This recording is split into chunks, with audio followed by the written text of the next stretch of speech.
The primary objective of the healing process is to fill the gap created by tissue destruction and restore the structural continuity of the injured part. Wound healing is commonly divided into 3 phases, beginning with the inflammatory phase.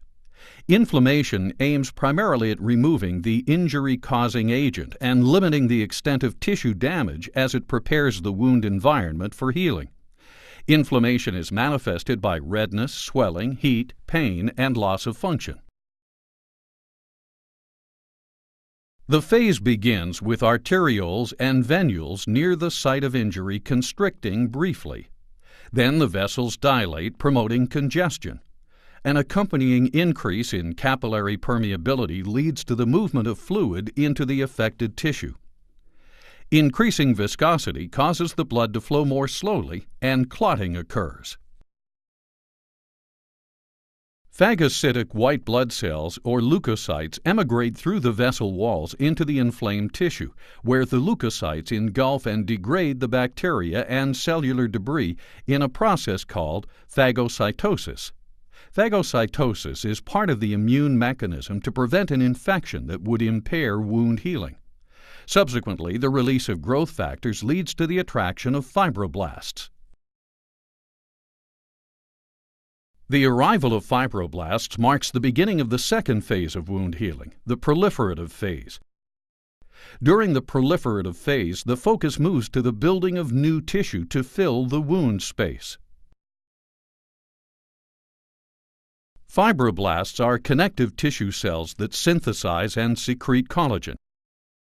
They also secrete growth factors that induce the growth of blood vessels through a process called angiogenesis, while promoting endothelial cell proliferation and migration. The fibroblasts and endothelial cells form granulation tissue that serves as the foundation for scar tissue development. Granulation tissue contains newly developed capillary buds. The tissue is soft and pink, and because it is fragile, granulation tissue bleeds easily. The newly formed blood vessels are leaky and allow plasma proteins and white blood cells to leak into the tissues. The final component of the proliferative stage is epithelialization, which is the regeneration, migration, proliferation, and differentiation of epithelial cells at the wound's edge to form a new surface area similar to that destroyed by the injury.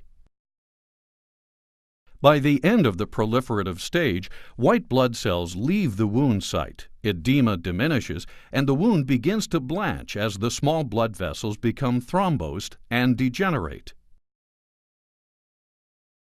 The third phase of wound healing is the remodeling phase. It begins after about 3 weeks and can continue for 6 months or longer. During this stage, final scar tissue is being formed by simultaneous synthesis and lysis of collagen. Clinically, the scar becomes avascular. Scar tissue may achieve 70 to 80% of tensile strength by the end of 3 months. Wound healing consists of filling the gap created by tissue destruction, followed by restoration of the structural continuity of the injured part through 3 phases of healing: the inflammatory phase, the proliferative phase, and the remodeling phase.